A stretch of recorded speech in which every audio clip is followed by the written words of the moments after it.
중고등학교 때 읽었던 책인 것 같은데요. 혹시 걸리버 여행기라고 들어보셨습니까? 예, 혹시 우리 문화 수준이 높아요. 걸리버 여행기, 그러니까 이 걸리버라는 사람이 배를 타고 항해를 합니다. 근데 갑자기 폭풍을 만나게 됩니다. 만나서 이제 배가 전복이 되고 이리저리 쓸려가지고 이제 겨우 해안가에 딱 있어요. 근데 의식을 잃어버렸어요. 한참 있다가 정신을 이제 가다듬고 탁 눈을 떠보니까 온몸이 밧줄로 묶여 있는 거예요. 온몸이 밧줄로 묶여 있고, 뭐 이렇게 막 누가 왔다 갔다 하는 거죠. 그래서 보니까, 가만히 보니까, 이 개미는 아닌 것 같은데 사람들이 막 왔다 갔다 하는 거예요. 봤더니 자기의 손톱보다 더 작은 사람들이, 소인이죠, 소인.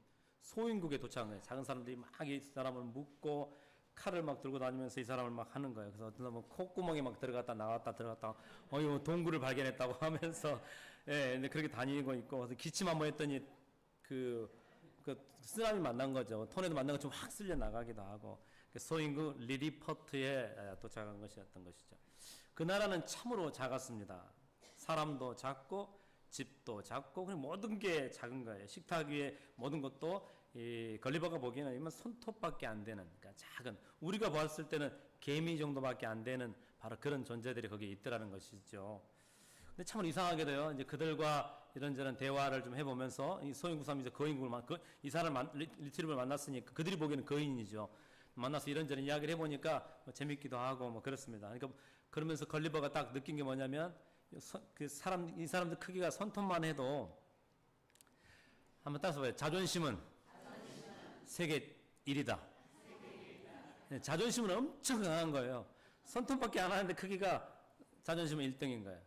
그 나라에 법이 왜 그렇게 많은지, 법. 이것도 이렇게 해야 되고 저렇게 해야 되고 법이 너무너무 많은 거예요. 그리고 절차가 너무 복잡해. 뭐 하나 처리하려고 하면 너무 복잡한 거예요.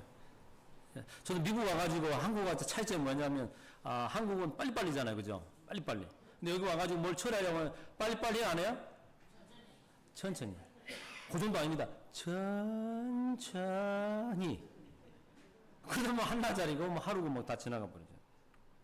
절차가 너무 많은 거예요. 그래서 무엇보다 이 사람들은 자존심이 세다고 그랬잖아요. 불평이 엄청 많은 거예요. 매사가 불평해요. 모든 게 다 불평해요. 그래서 걸리버가 딱 도착했을 때 이 나라를 가만히 보니까 죽기 살기로 내전이 있는 거예요. 서로 싸우고 있는 거예요. 파가 나눠져 가지고 막 죽기 살기로 목숨을 걸고 싸우는 거예요. 그래서 이제 물어본 거예요. 아니 도대체 무슨 이유 때문에 이렇게 지금 서로 싸우고 있냐고. 자, 그 걸리버가 보기에는 손톱 하나밖에 안 되잖아요. 근데 칼 들고 막 서로 싸우고 막 죽이고 몇십 명 죽는 거예요. 그래서 무엇 때문에 그러냐고 했더니 이것 때문이었다는 거예요. 이게 뭐죠? 계란이라고도 하기도 하고, 에그라고도 하기도 하고, 달걀이라고 하기도 하고, 하여튼 거식, 이것 때문에 싸웠다는 거예요. 아니, 그 걸리버, 아니, 여러분, 이게 싸울 일입니까? 아니잖아요. 근데 이 나라에는 뭐가 발달되어 있다고 했어요? 법이 발달되어 있어요, 법. 그래서 이 나라의 전통이 뭐냐면, 이 계란을 깨먹을 때, 계란을 자세히 보시면요, 이렇게 위쪽에 약간 넓은 데가 있고, 뼈 쪽은 좁은 데가 있어요. 이 소인국의 법은 뭐였냐면 계란을 먹을 때 요 위에를 깨는 거예요. 위에를 깨서 먹고 깨서 하는 것이 이 소인국의 전통이었어요. 그런데 어느 황제 때 위에를 깨다가 양반 손이 비었네.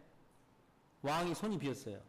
손이 딱 비고 나니까 온갖 불편하게 누가 이렇게 만들어가지고 위에서 까먹으라고 하냐면서 가지고 막 하는 거서 지금부터 위에서부터 까지 말고 요 뾰족한 데 있지? 여기로 이제부터는 여기를 때려서 한다. 라고 왕이 칙령을 내렸어요. 법을 만들어서 법.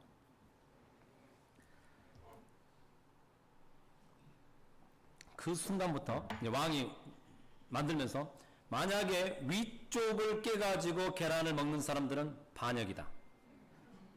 뭐라고요? 반역이다. 앞으로는 모두가 다 날카로운 뼈조각 부분을 깨서 계란을 먹어라 라고 했어요. 그러다 보니까 이제 온 나라가 두 쪽으로 쫙 갈라져 버렸어요. 여러분 쪽파 아시죠? 쪽파 아세요? 예. 그러니까 큰 쪽파가 한쪽이 생기고 작은 쪽파가 한쪽이 생겼습니다. 그래서 이 두 팀이 죽기 살기로 싸우는 거예요. 뭐 때문에? 계단을 위에서부터 까야 된다. 아니다. 밑에 뼈 조금 들어야 된다. 요게 이슈가 돼가지고 요게 파가 쫙 갈라져가지고 싸우고 있다는 거예요. 근데 걸리버가 보기에는 손톱밖에 안 되는 사람들인데 그 사람들은 목숨을 사람 다 죽이는 거예요. 그래서 걸리버가 그 이야기를 듣고 너무 황당해가지고 여러분도 그렇지 않으세요? 이게 뭐 그럴 일인가 싶어가지고 막 웃었어요. 하면서 이렇게 이야기하면 솔직하게 이야기하시라고. 솔직하게. 진짜로 그게 전쟁 이후예요? 아니 이제 걸리버가 물어봤다고. 진짜로 그게 전쟁 이유냐고 그랬더니 고위 관료가 얘기하는 거. 그거라고.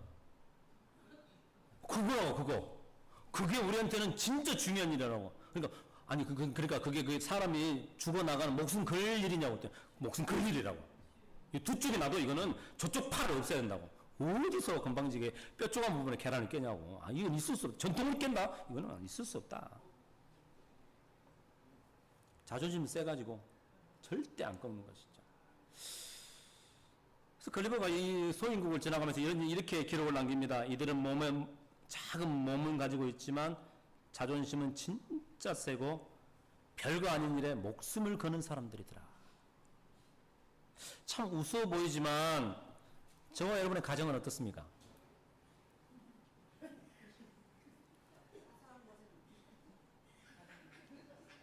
저와 여러분의 가정은 어떻습니까? 저는요, 결혼해가지고 양말 뒤집은 것 때문에 싸웠어요. 그게 목숨을 걸 일입니까?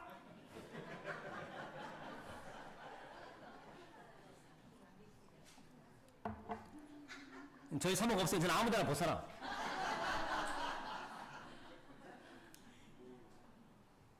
아니, 걸리버가 묻는 것처럼 여러분 물어보세요.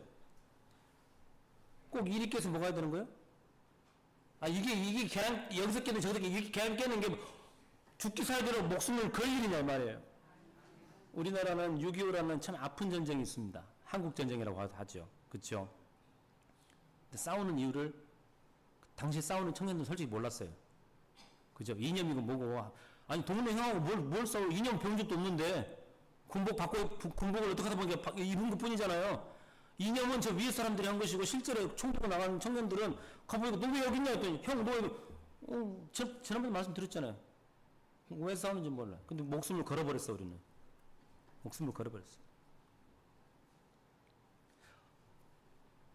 법이 여러분 집에 많습니까? 자존심 많아가지고 집에 막 이것 해야 돼 저것 해야 돼 막 다 그런 것 때문에 싸우는 것이죠. 그러니까 불평이 많아지게 되는 것입니다. 여러분 사람이 중요합니까? 법이 중요합니까? 사람이 중요하죠. 사람을 다치게 하면 안 되는 것입니다. 저는 우리 교인들이 사람을 사랑하시기를 주님 여러분 축원드립니다. 예. 그러니까 이 소인국이 그랬다는 것이에요. 그러니까 늘 불평이에요. 여러분 감사가 사라지면 작은 일에도요 전쟁이 될 수 있고요. 감사가 살아있으면 범사의 은혜가 되는 줄 믿습니다. 이것은 단지 이 풍자 소설입니다만은 이것을 실제로 살아냈던 사람들이 있는데 바로 그게 오늘 히브리서 3장 17절에서 언급한 구약의 민수기의 백성들입니다. 오늘 보면 이렇게 말합니다. 또 하나님이 40년 동안 누구에게 노했느냐, 하나님이 누구에게 화를 냈느냐라는 거예요. 그들의 시체가 광야에 엎드러진 범죄한 자들 아니냐. 광야에서 이스라엘 백성들이 다 무너졌습니다. 적과 꿀이는 땅을 가지 못하고 광야에서 죽었습니다. 왜 죽었느냐? 불평 때문입니다. 그런데 성경 히브리서는 이렇게 기록합니다. 불평이 범죄라고 기록하고 있습니다. 불평하는 게 아무것도 아닌데 하나님 보시기에는 그게 범죄라는 거예요. 그게 죄라는 거예요. 다른 게 아니라. 그들은 하나님의 백성들이었습니다. 홍해를 건넌 사람들이었습니다. 만나를 먹었습니다. 바위를 쳐서 물을 먹었던 기적을 경험했던 사람입니다. 불기둥과 구름기둥을 경험했던 사람들입니다. 그런데 결국 가나안 땅으로 넘어가지 못하고 광야에서 엎드려졌습니다. 문제는 믿음이 없어서가 아니라 바로 불평 때문이었다라는 것입니다. 이스라엘 백성들이 구약의 민수기 가만히 보시면 하나님께 가장 많이 했던 말이 있어요. 불평이라는 걸 조금 제가 넓혀보겠습니다. 우리가 애굽에서 죽었으면 좋았을 것을. 우리가 애굽에서 죽었으면 좋았을 것을 라고요. 이 불평의 한마디가 그들의 인생 전체, 가나안이 아니라 광야에서 엎드려지겠다라는 것이에요. 그러니까 또 다른 우리의 삶이 오늘, 광야는 오늘이라고 해보십시다. 오늘만 있는 게 아니라 내일이 있거든요. 이 내일을 경험하지 못하는 사람들이 있습니다. 여러분. 계란 하나 가지고 싸워가지고 내일을 못 보는 죽어가는 사람도 있는 것처럼 말입니다. 그러니까 하나님께서는 애굽에서 죽었으면 좋았을 것을 라고 하는 이거를 하나님이 자기 심판의 선언으로 본 것이에요. 아, 그러냐? 그럼 너네들은 그렇게 해야 한다는 이야기냐? 라고 하면서 하나님이 민수기 14장 28절에 너희 말이 내 귀에 들린 대로 내가 너희에게 응하리라. 여러분, 말은 능력이 있습니다. 그럼 말은 능력이 있습니다. 내가 하는 말이 남에게 하는 말도 능력이 있고 나 자신에게 하는 말도 능력이 있는 줄 믿습니다. 오늘 아침에 침대에서 일어났는데 제가 평상시 일어날 시간이 있거든요. 일어나 시계를 보니까 너무 빨리 일어나는 거예요. 그 침대에서 뒹구는데 얼마나 좋은지. 얼마나 좋은지. 그 제가 제한테 그랬어요. 즐겨라 오늘은. 저는 거울을 볼 때마다 제 자신에게 이야기를 합니다. 궁금하시죠? 제 자신에게 이야기를 합니다. 격려해 줍니다. 말은 능력이 있습니다.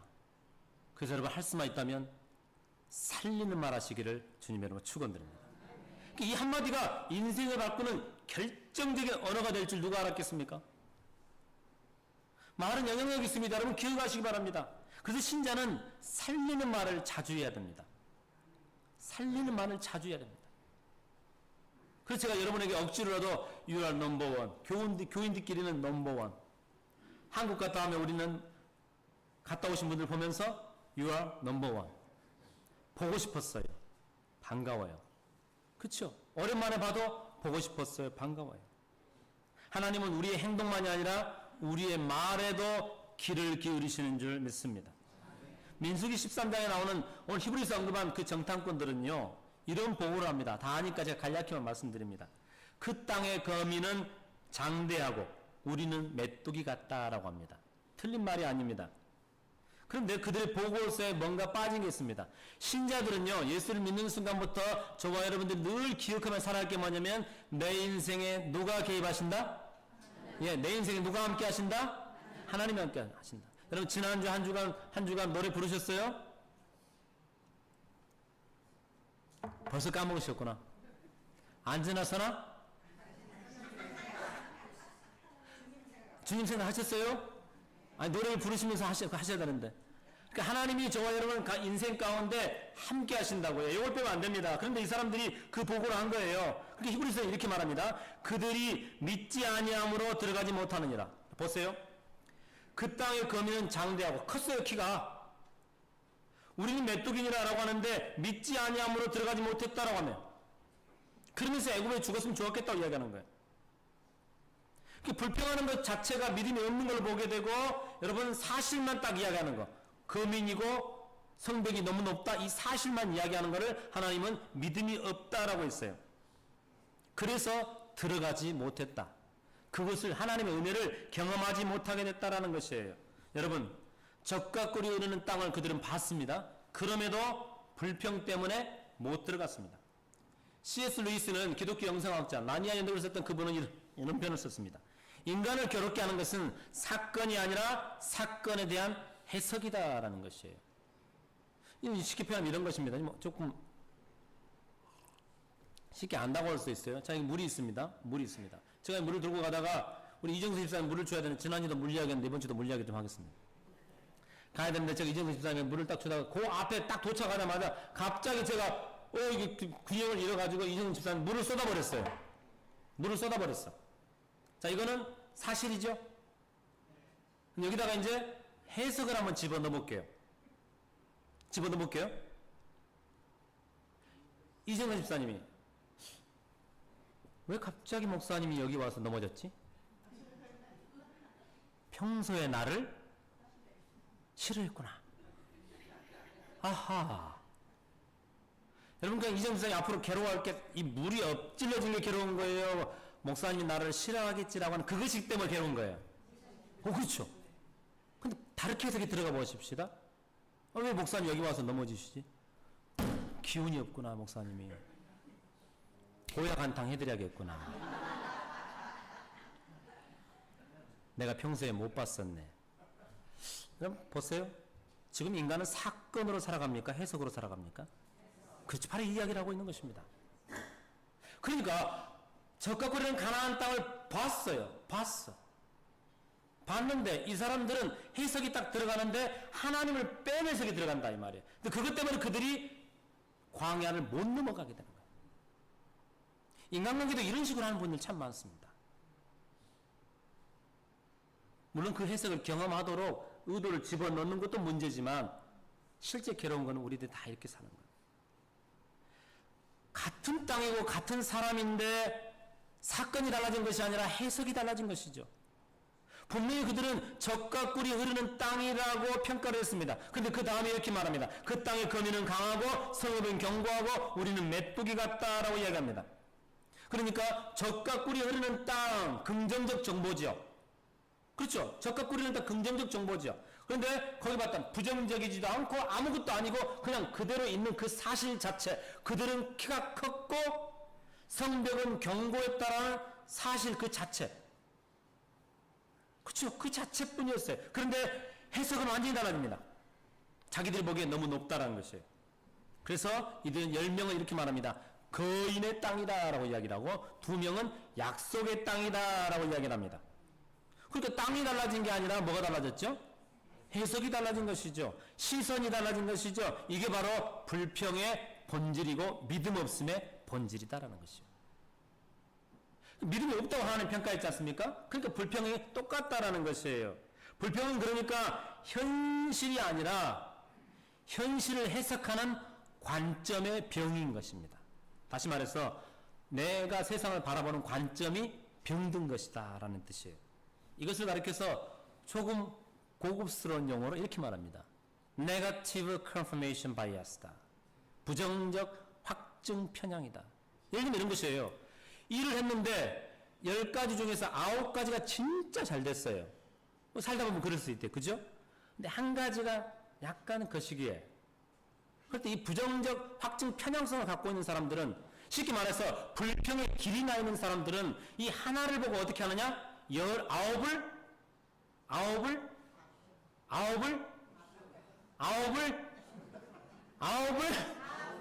아시죠? 여러분이 반응을 하려고 하십니다.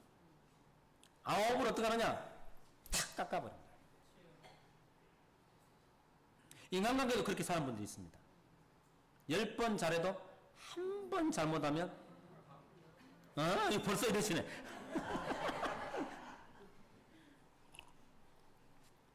근데요, 신자는요, 그 한 번을 보는 게 아니라 열을 보는 거거든요. 그렇죠? 9을 보는 거거든요. 그러니까 우리 예수 믿는 사람들인 것이죠. 이스라엘 백성들이 그런 것이에요. 하나님이 하신 일들이 엄청 많거든요. 그런데 잘못된 그 해석 하나로, 아니 아무것도 되지 않아, 하나님이 함께 하셨고, 여러분 홍해도 건너왔잖아요. 만나도 먹었잖아요. 반석을 쳐서 물도 먹었잖아요. impossible, 미러클이라고 하죠. 한 번도 경험하지 못한, 상식에서 일어날 수 없는 일들을 경험했는데 그거 이제 보고 와서 그렇게 딱 해버리니까 어때요? 하나님의 기분이 어떻겠어요? 따라서 봅시다. 좀 거시기하다. 모든 말은 결과를 가져옵니다. 히브리서 3장 17절 이렇게 말합니다. 그들의 시체가 광야에 엎드러졌다. 불평은 언제나 하나님이 제일 싫어하시는 1등 언어입니다. 하나님이 제일 싫어하는 게 불평입니다. 제일 싫어하는 게 불평. 그럼 제일 좋아하는 게 뭐냐? 감사입니다. 여러분, 감사와 불평은 그릇이라고 보시면 됩니다. 하나님의 은혜는 언제나 준비되어 있습니다. 그런데 하나님의 은혜를 아무데나 담지 않습니다.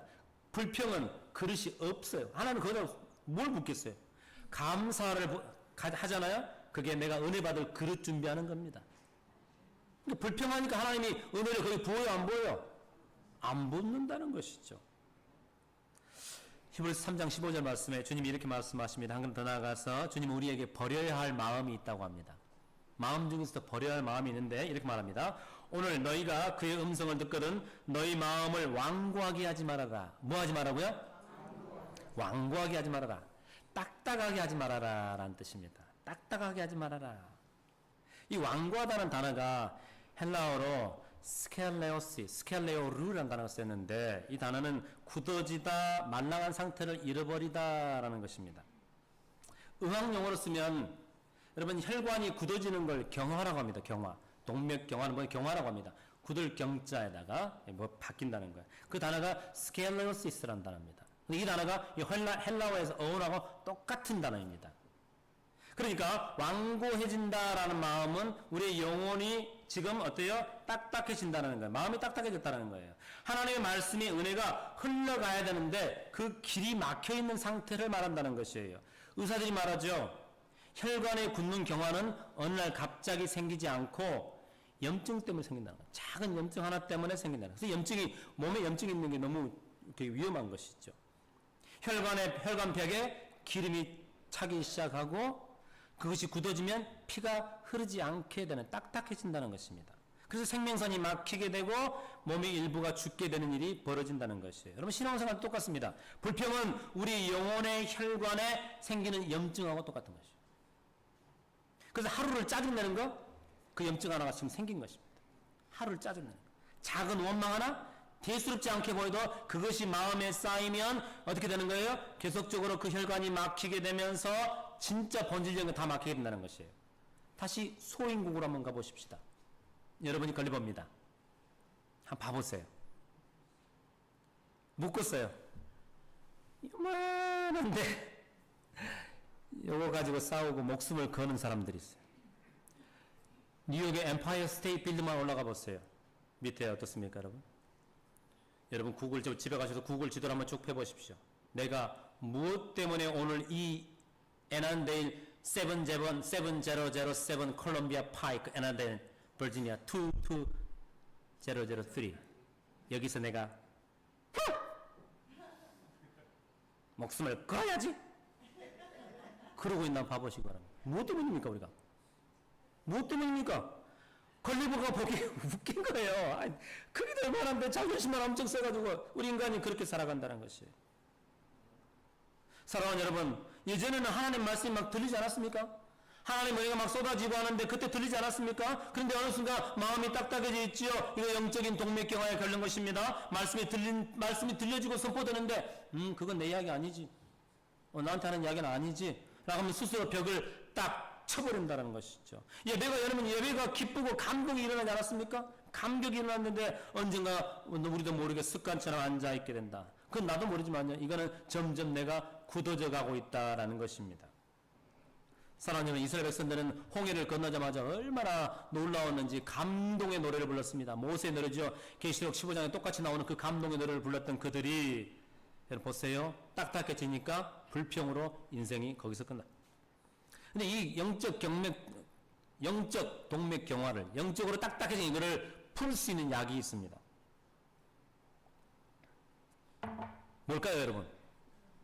한번 따라서 봅시다. 감사다. 막힌 혈관을 다시 뚫는 게 감사합니다, 여러분.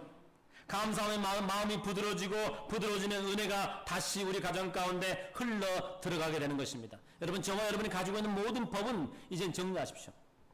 하나님의 법이 저와 여러분의 가정의 법이 되어야 될 줄 믿습니다. 그래서 범사에 여러분 감사하라고 주님 말씀하십니다.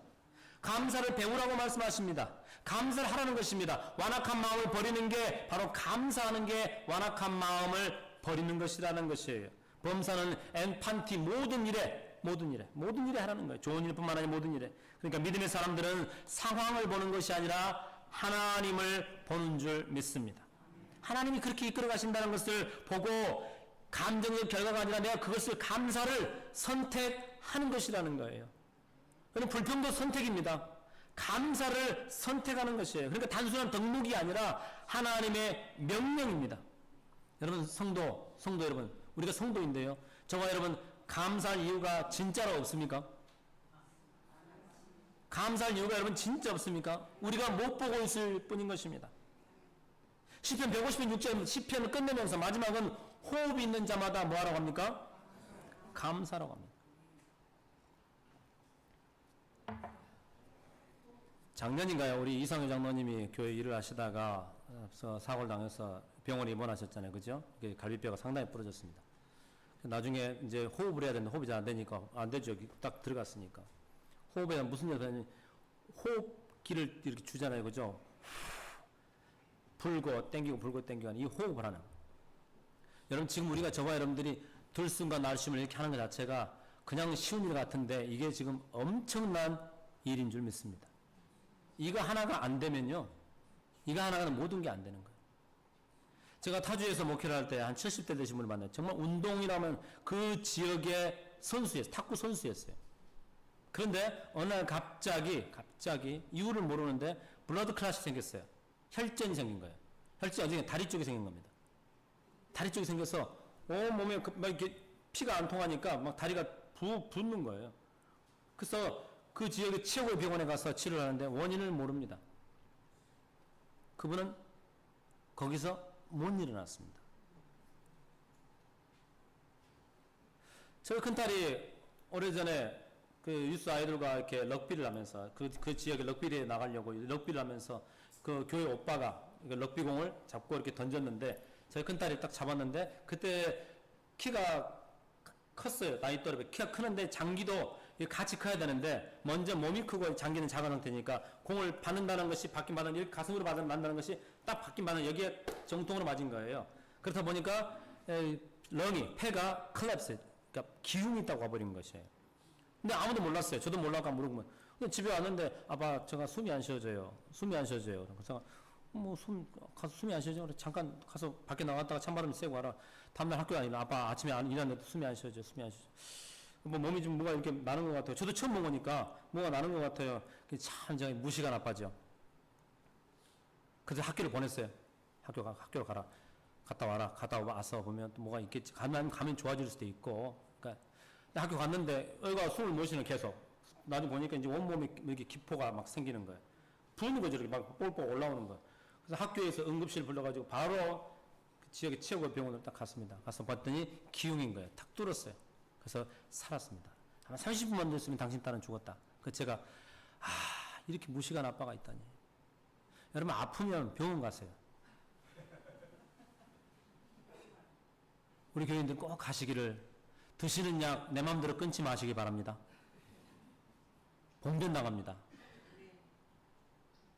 그리고 제 딸이 이제 회복이 돼가지고 숨을 쉬고 연습하는데 제 딸이 그래요. 아빠 이제 살 것 같아.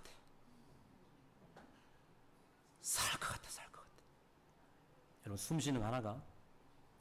그래서 시편 150편 6절은 호흡 있는 자마다 여호와를 찬양하라 하는 게 지금 내가 이게 숨을 내뱉고 하는 거 이거 자체가요. 지금 엄청난 은혜를 저와 여러분들이 지금 경험하고 있는 줄 믿습니다. 불평은요. 이유 하나만으로 충분합니다. 그런데요. 돌아보면요. 감사할 조건도 충분합니다. 선택하시기 바랍니다. 여러분 한 가지만 잡으십시오. 많이 잡지 마세요. 내가 숨을 쉬고 있다고 하는 이 이유. 섬길 수 있는 지체가 있다라고 하는 이유. 예배 드릴 수 있다라고 하는 이 교회가 있다라고 하는 이유. 같이 섬겨주는, 어제도 어느 구역에서 밥을 준비하고 매주 그렇게 하죠. 우리 구역 식구들이 이렇게 있다라고 하는 이유. 한 주 섬기면서 몇 주는 그냥 우리가 은혜를 누리면서 이렇게 하는 이유. 그렇죠. 여러분, 여러분들이 있기에 제가 있고, 여러분이 또 있기에 제가 있기에 또 여러분들, 우리 서로 그런 존재들이죠. 이렇게 소중한 존재들입니다. 이 하나만으로도 저와 여러분들은 하나님 앞에 감사가 할 수밖에 없는 존재들인 줄 믿습니다. 여러분, 우리가 삶이 완벽해서 감사가 아니라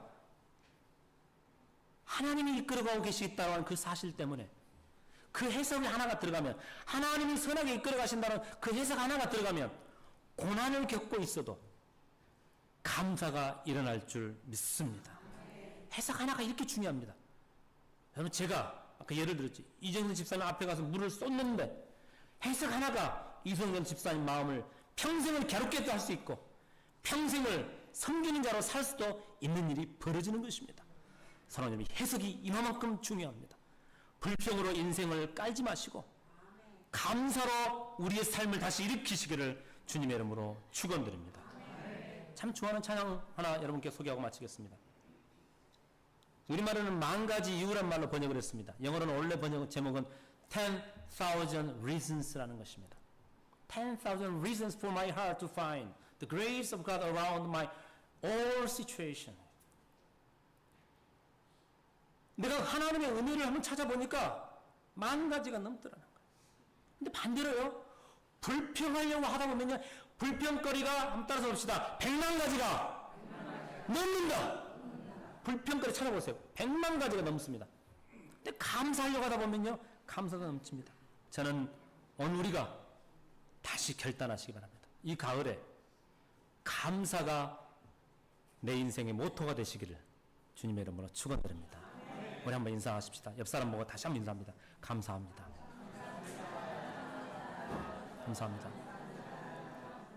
감사합니다. 그래서 나에게 이야기하세요. 나에게 이야기하세요. 나에게 이야기하시는 내 세포들이 이거 말 잘 들어야 되거든요. 고생 많다. 고생 많다. 내 세포들도 기분 좋게 해야 됩니다. 내 세포들도 기분 좋게 해야 됩니다. 고생 많다. 나를 위해서 일하느라고